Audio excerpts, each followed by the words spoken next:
Hello friends, welcome to गोला classes. आज हम मेन डे के अंदर बात करने वाले हैं ब्रिक्स ऑर्गेनाइजेशन के बारे में और इसका क्या रिलेवेंस है या फिर क्या इसके इम्पैक्ट हो सकते हैं आने वाले फ्यूचर में, और साथ में चैलेंजेस की भी बात करेंगे। कौन कौन से जो चैलेंजेस हैं, चुनौतियां हैं, ये ब्रिक्स जो नेशन है इनको फेस करनी पड़ रही हैं। तो चलिए, इस तरह से आपका जो सवाल है हम आगे देखेंगे। Examine the role of BRICS in promoting multipolar world order, also mention some challenges it is currently witnessing and the ways to resolve them, कि कौन कौन सी चुनौतियां हैं या फिर उनके समाधानों की बात करनी है। और जो आपका ब्रिक्स है वो किस तरह से मल्टीपोलर जो वर्ल्ड है उसको प्रमोट कर रहा है। मल्टीपोलर वर्ल्ड का मतलब पहले अगर देखा जाए तो यूनिपोलर वर्ल्ड था, मतलब एक ही आपका सेंटर ऑफ पावर हुआ करता था, दैट इज यूएसए। या फिर हम बात करें रशिया के बारे में, तो अभी जो पावर है उसका डिवाइडेशन की बात हो रही है। मल्टीपोलर मतलब सिर्फ एक ही एरिया नहीं होगा, अलग अलग आपके जो एरियाज होंगे उनके पास पावर जाएगी। ठीक है, तो ब्रिक्स की अगर बात करें तो ये ब्रिक्स जो है वो आपका शॉर्ट फॉर्म है किसका? Brazil, Russia, India, China and south Africa. तो ये कितने कंट्रीज होगी? टोटल 5 कंट्रीज मिलके ब्रिक ऑर्गेनाइजेशन बनाती हैं। लोकेशन आप देख सकते हैं, यहाँ पर आपका ब्राजील है, यहाँ पे साउथ अफ्रीका है, that is this is your Russia and China and this is your India. Okay, तो there are the 5 countries which jointly make the इस ब्रिक ऑर्गेनाइजेशन। ओके, अगर लीडर्स की बात करें तो यहाँ पर आप देख सकते हैं। अब ये ब्रिक ऑर्गेनाइजेशन क्यों इंपॉर्टेंट है, why it is so important? Because अभी रिसेंटली अगर बात की जाए तो ऑन दी 22 अगस्त 2023 ये ब्रिक्स जो ऑर्गेनाइजेशन है वो आपकी स्टार्ट हुई है। कहाँ पर? जोहान्सबर्ग, साउथ अफ्रीका के अंदर। ओके, तो वहाँ पर हमारे देश के जो प्रधानमंत्री हैं श्री नरेंद्र मोदी जी, उन्होंने भी ये जो ब्रिक्स ऑर्गेनाइजेशन की जो मीटिंग हो रही थी, समिट हो रही थी, इसको अटेंड करने के लिए वहां पर गए थे। ठीक है, अब आप क्वेश्चन समझ गए हैं, ब्रिक्स की ऑर्गेनाइजेशन के बारे में समझ गए हैं। अब देखते हैं हम क्या क्या चीजें यहाँ पर हमारे आंसर राइटिंग में हेल्प कर सकती हैं। सबसे पहली चीज की बात करें, BRICS bring together 5 major emerging economies, that is your Brazil, Russia, India, China and South Africa. It represents 42% of the world population, 30% of the world territory and 23% of the global GDP. So आप देख सकते हैं, population की अगर बात करें तो 42% जो है पूरे विश्व की जो जनता है इन कंट्रीज में रहती हैं। 30% of the world territory area की अगर बात करें तो 33%, जो 30% है आपका ये जोग्राफिकल एरिया ऑक्यूपाई करती है वर्ल्ड का, ये 5 कंट्रीज, और 23% ऑफ द ग्लोबल जीडीपी और 18% ऑफ द वर्ल्ड ट्रेड। सो ये अगर देखा जाए तो जो आंकड़े हैं उसके हिसाब से अगर हम समझे तो काफी इंपॉर्टेंट ऑर्गेनाइजेशन ये हमें देखने को मिलती है। It has a critical role in the global process of building a new world order. It is important कि किस काम के लिए है भी आपकी? To building a new world order through the consolidation of the international efforts. तो ये सब चीजें जो है ब्रिक्स के बारे में है। अब बात करें कि ब्रिक किस तरह से मल्टीपोलर जो वर्ल्ड है, जो हमारा सवाल था कि मल्टीपोलर वर्ल्ड बनाने में किस तरह से ब्रिक्स हेल्प कर रहा है, तो उसके रोल की बात करते हैं। सबसे पहले voices of the global south. अगर आप यहाँ पर ध्यान देंगे तो आप क्या देखेंगे कि जो आपकी ब्रिक ऑर्गेनाइजेशन है उसके अंदर इंडिया है और अफ्रीका, साउथ अफ्रीका देखने को मिल रहा है, और आपका ये ब्राजील देखने को मिल रहा है। तो कुछ इंपॉर्टेंट कंट्रीज हैं जो कि साउथ ऑफ द ग्लोब आपको नजर आती हैं। In the past India, other Asian African countries have criticised the dominance of the European and the western countries. तो यूरोपियन कहाँ है? ये वाले हम इस हिस्से की बात कर रहे हैं, European and the western countries. But अगर आप ध्यान देंगे यहाँ पर ब्रिक ऑर्गेनाइजेशन के अंदर तो आप क्या देख रहे हैं कि पहले तो ये ऑर्गेनाइजेशन कंप्लीटली नदर नहीं है। In this organisation there are some countries which are lies south of the equator. So आपका ये ब्राजील है, साउथ अफ्रीका है, इवन इंडिया की अगर हम बात करें तो इंडिया, अब कंटेक्स्ट देखिए आप, इक्वेटर या फिर वो लाइन का छोड़ दीजिए, अगर आप कंटेक्स्ट देखें तो नॉर्थ अमेरिका के अंदर यूएसए और यूरोप के अंदर आपका इंग्लैंड, फ्रांस, जर्मनी, ये सब कंट्रीज, इनके अगर कंपैरिजन में देखें तो ये इंडिया भी आपका साउथ में है, चाइना भी आपका साउथ में है, ये सारी कंट्रीज साउथ में है, सिर्फ रशिया एक ऊपर नजर आता है। और सेकंड चीज क्या है कि ये जो कंट्रीज हैं आपकी, जो डेवलप्ड कंट्रीज है, यूएसए और आपका जो यूरोप की कंट्रीज हैं, they are also lies in the western side of our earth. ठीक है, यहाँ पे आपकी ग्रीनविच लाइन है इंग्लैंड के आसपास। ठीक है, तो उस हिसाब से अगर देखा जाए तो अर्थ को 2 पार्ट में वैसे डिवाइड किया जाता है, बट उस लाइन को हम छोड़ दें तो अगर आप यहाँ पर ध्यान दें तो जितनी भी कंट्रीज हैं, इंडिया, चाइना, इनके जो वेस्ट में कंट्रीज लाई कर रही थी, अमेरिका और यूएसए और ये आपका जो यूरोपियन कंट्रीज हैं, उनके अगेंस्ट ये ऑर्गेनाइजेशन हमें नजर आती हैं, जो कि ईस्टर्न साइड में हमें नजर आती हैं बजाय कि वेस्ट के। यहाँ पर बात की जा रही है कि यहाँ पर पहले जो डोमिनेंस था, पहले वर्ल्ड के अंदर, ग्लोब के अंदर जो डोमिनेंस था वो नॉर्दर्न कंट्रीज का था, और नॉर्थ में भी वेस्टर्न साइड के जो कंट्रीज था उनका था। लेकिन अब वो शिफ्ट हो रहा है, और इंटरनेशनल फोरम्स में जो पहले वेस्टर्न कंट्रीज का दबदबा था, वहां पर अब क्या देखने को मिलता है कि बहुत सारी ऐसी कंट्रीज हैं जो कि ब्रिक्स नेशन को, जो ये ब्रिक्स ऑर्गेनाइजेशन है, इसको ज्वाइन करना चाहती हैं। अभी यूनाइटेड नेशन की अगर हम बात करें तो वहां पर आप देखेंगे यूएसए का बहुत बड़ा रोल है, और यही जो आपकी वेस्टर्न कंट्रीज हैं इनका बहुत ज्यादा रोल है। अगर आप ध्यान देंगे तो यूनाइटेड नेशन सिक्योरिटी काउंसिल के अंदर आपकी 3 कंट्रीज ऐसी हैं जो कि यूरोप में और अमेरिका, 2 यूरोप में और 1 अमेरिका में है। और अगर रिप्रेजेंटेशन की बात करें तो अमेरिका की तो चलो हम मान सकते हैं कि पॉपुलेशन ज़्यादा है, बट ये जो यूरोपियन कंट्रीज हैं इनकी पॉपुलेशन भी नहीं है। फ्रांस की बात करें या फिर हम बात करें इंग्लैंड की, तो ये तो बहुत छोटी कंट्री है, area wise, population wise, GDP भी कोई बहुत बड़ी नहीं है। बजाय उसके चाइना हो गया, और चाइना के नहीं, सॉरी, चाइना ऑलरेडी है यूएन में, इंडिया हो गया, या फिर अदर कंट्रीज की बात करें, ब्राजील हो गया। आपकी ये जो कंट्रीज हैं इनकी पॉपुलेशन भी अच्छी खासी है, जीडीपी ग्रोथ भी अच्छी खासी है, लेकिन इनकी कोई रिप्रेजेंटेशन नहीं है। साथ में जो जो अफ्रीकन आपका कॉन्टिनेंट है, वहाँ के तो कंट्रीज की रिप्रेजेंटेशन किसी की भी नहीं है, जबकि वो इतना बड़ा कॉन्टिनेंट है एरिया वाइज बात करें तो। ये जो ब्रिक्स है एक इंपॉर्टेंट रोल प्ले करता है यूनाइटेड नेशन के प्लेटफॉर्म पर ये रिप्रेजेंट करने के लिए कि द कंट्रीज जो कि आपकी डेवलपिंग कंट्रीज हैं उनका भी जो ये पूरा ग्लोब है उसके ट्रेड में काफी बड़ा कंट्रीब्यूशन है। सो उनको भी क्या है एड्रेस करना चाहिए, उनकी समस्या को भी एड्रेस करना चाहिए। इस बात का आइडिया आप यहीं से लगा सकते हैं कि 40 कंट्रीज ऐसी हैं, लगभग 40 कंट्रीज ऐसी हैं जो कि ब्रिक्स को ज्वाइन करना चाहती हैं। और अभी ब्रिक्स की जो मीटिंग हुई है उसमें एक्सपेंशन की भी बात हुई है कि और कंट्रीज को ऐड किया जाएगा। इसमें आप देख सकते हैं तो अर्जेंटीना हो गया आपका, उसके बाद यूएई हो गया, सऊदी अरेबिया हो गया। ये कुछ कंट्रीज ऐसी हैं, 5-6 कंट्रीज जिनको ऐड करने की ब्रिक्स में बात चल रही है। तो अगर कंट्रीज ब्रिक्स के अंदर ऑर्गेनाइजेशन में एंट्री चाहती हैं, ऐड होना चाहती हैं, इसका मतलब डेफिनेटली ये निकलता है कि वो यूनाइटेड नेशंस के जो ग्रुपिंग है उससे खुश नहीं है, तो वो एक अलग फ्रंट जो है वो रिप्रेजेंट करना चाहती हैं। आगे अगर बात करें, ये जो आपका ब्रिक्स है ये ब्रिज के तौर पर भी काम करता है, किनके बीच में, डेवलप्ड कंट्रीज के बीच में और डेवलपिंग कंट्रीज के बीच में, विकसित और विकासशील कंट्री के बीच में। जैसा कि आप देखें, for example WTO, in the WTO the BRICS countries are trying to promote a fair order and regarding agriculture policies. अब देखिए वर्ल्ड ट्रेड ऑर्गेनाइजेशन WTO, इसके अंदर जो ब्रिक्स नेशन है वो फेयर प्रैक्टिसेस और एक जो फेयर ऑर्डर है चीजों को बेचने का, सेल करने का, खरीदने का, उसको बढ़ावा देने का काम करता है। क्योंकि अगर आप सिर्फ डेवलप्ड कंट्रीज के पॉइंट ऑफ व्यू से देखेंगे तो वो कई तरह के टैरिफ्स लगाते हैं, ठीक है, इंपोर्ट पे, एक्सपोर्ट पे, बट जो आपकी डेवलपिंग कंट्रीज हैं उनके फायदे की बात नहीं सोचते हैं, वो अपना खुद का सोचते हैं और उसके अकॉर्डिंगली ही रूल्स बनाते हैं। बट ये जो कंट्रीज है ब्रिक्स टाइप, जो हमारी ब्रिक्स ऑर्गेनाइजेशन के अंदर है, ये ऑर्गेनाइजेशन क्या करती हैं, वर्ल्ड लेवल पे जो आपकी WTO जैसी जगह हैं वहां पर अपने जो इंटरेस्ट है उनको प्रमोट करने का काम करती हैं, और जो डेवलपिंग नेशन है उनकी बात वहां पर रखती हैं। तो ये एज अ ब्रिज भी काम करता है नॉर्थ और साउथ के बीच में। उसके बाद reforms in the multilateral institutions, it has acted up as a pressure group on the question of reforms of multilateralism and also the question of reform in the global governance institutions।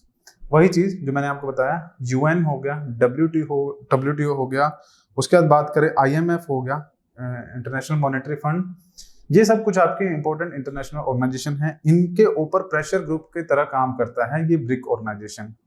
3 countries इसमें अगर मैं आपको important बता दूं तो China, India और Russia, very powerful countries, और इनका जो जब ये प्रेशर पुट करते हैं इन इंटरनेशनल ऑर्गेनाइजेशंस के ऊपर तो उनको अपने पॉलिसीज में थोड़ा बहुत जो बदलाव है वो करना पड़ता है। तो ये भी जो एक अच्छा काम है ब्रिक्स की तरफ से किया जाता है। उसके बाद बात करें a new front to balance western dominance. अब देखिए the cumulative economy of the group members aggregate 17 trillion in nominal terms. लगभग 17 ट्रिलियन जो है वो इतनी इकोनॉमी इन कंट्रीज की बनती है, which is 22% of the world economy in the current context. The idea has India and China which are today the fastest growing economy and also considered as the future super power of the world. अब देखिए पहले के time पे अगर देखा जाए तो 21st century का जो मिड था उससे पहले अगर हम बात करें तो उसमें आप देखेंगे 1950 से पहले की बात कर रहे हैं कि उसमें जो वेस्टर्न कंट्रीज हैं उनका डोमिनेंस था, और even in the end of the 21st century वहां पर भी जो डोमिनेंस था ये आपकी वेस्टर्न कंट्रीज का ही था, 70-80 तक की हम बात करें।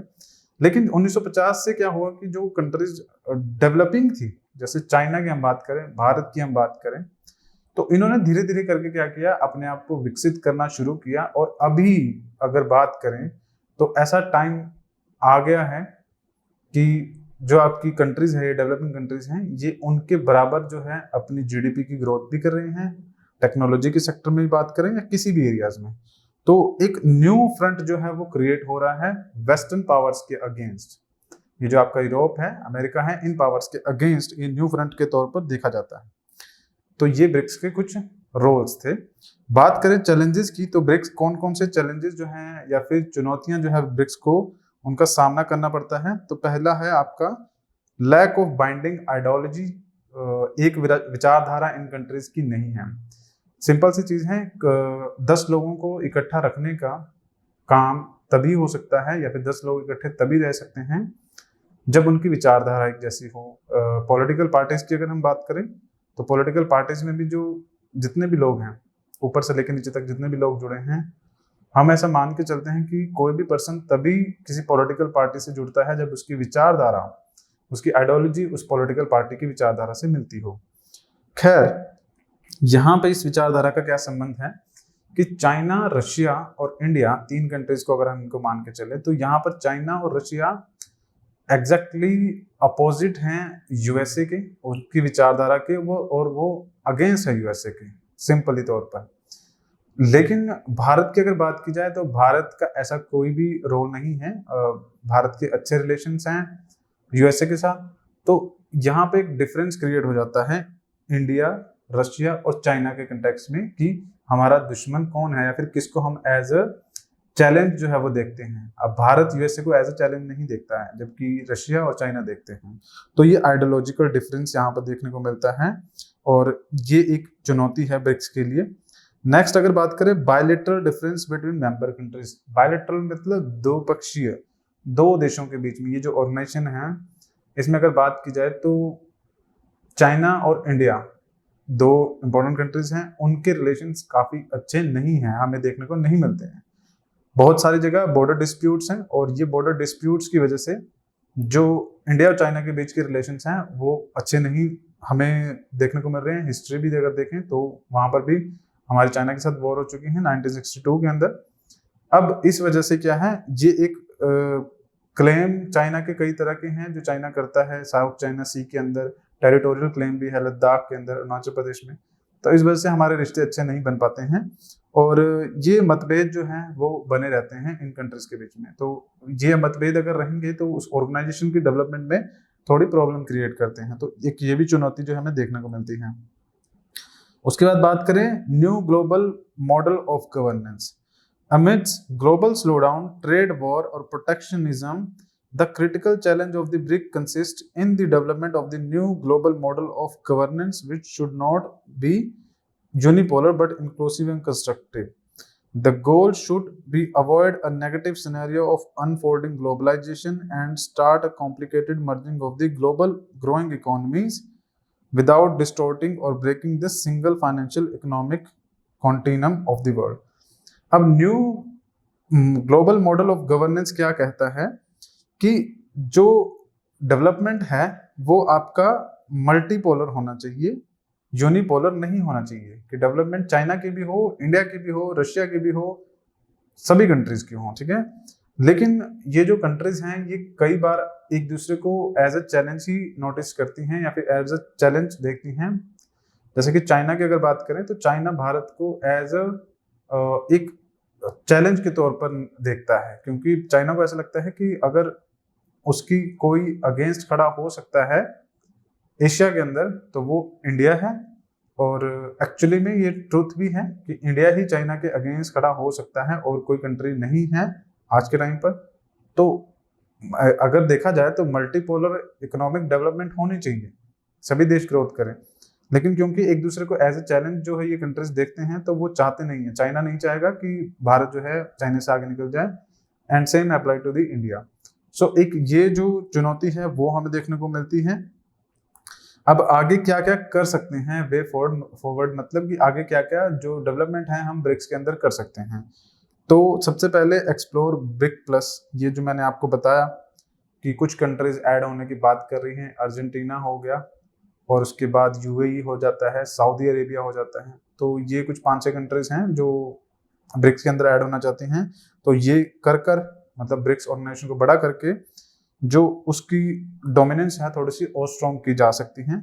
इकोनॉमिक इंटरेस्ट, इकोनॉमिक इंटरेस्ट का मतलब क्या है कि जो आपका in the light of the rising tide of deglobalisation the increase of unilateral sanctions, मतलब कि हमारा जो विश्व है उसमें कई बार क्या होता है कि जैसे रशिया यूक्रेन वॉर का एग्जांपल हम लेके चलें तो उसमें रशिया के ऊपर यूनिलेटरल सैंक्शंस लगा दी गई। कहाँ किन कंट्रीज ने लगाई हैं?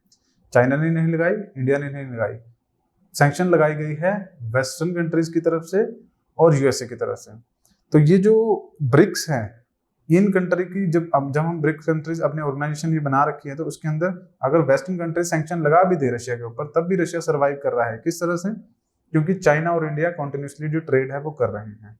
तो एक ये चीज अच्छी जो है नजर आती है। तो हम क्या कर सकते हैं, एक दूसरे के इकोनॉमिक इंटरेस्ट को भी संभाल के रख सकते हैं या फिर उसको भी एड्रेस कर सकते हैं, जिसकी वजह से क्या होगा, डेवलपमेंट जो होगी इन नेशंस में देखने को मिलेगी।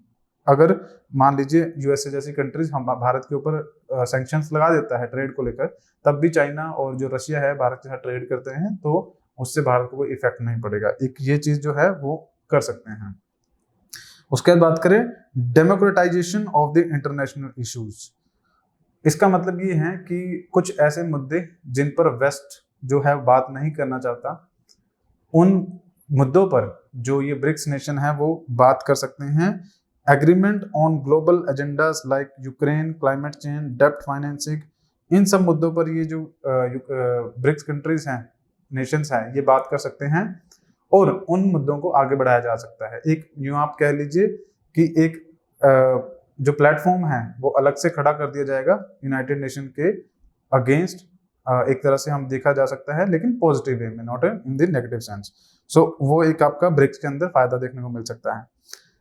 उसके बाद बात करें कंक्लूजन में, in this changing time BRICS can contribute significantly to maintaining international stability and ensuring global economic growth by emphasising extensive consultation and joint contribution to enhance cooperation among the emerging markets. कि in time के अंदर जो brick Nations हैं, ये जो आपके globalisation का वक्त चल रहा है इस इरा के अंदर, सेंचुरी के अंदर, ब्रिक नेशन क्या कर सकते हैं, अपना जो ऑर्गेनाइजेशन है उसको बढ़ा सकते हैं, उसके अंदर इकोनॉमिक जो एक फ्रेंडशिप है उसको प्रमोट कर सकते हैं, मल्टीपोलर वर्ल्ड की जो आवाज़ है उसको उठा सकते हैं कि सिर्फ वेस्ट ही डोमिनेंस नहीं करेगा बल्कि एशिया के अंदर भी जो है वो डोमिनेंस ऐसी कंट्रीज होंगी जो डेवलप करेंगी और उनकी बात भी सुनी जाएगी। तो ये सब चीज़ें जो हैं वो की जा सकती हैं।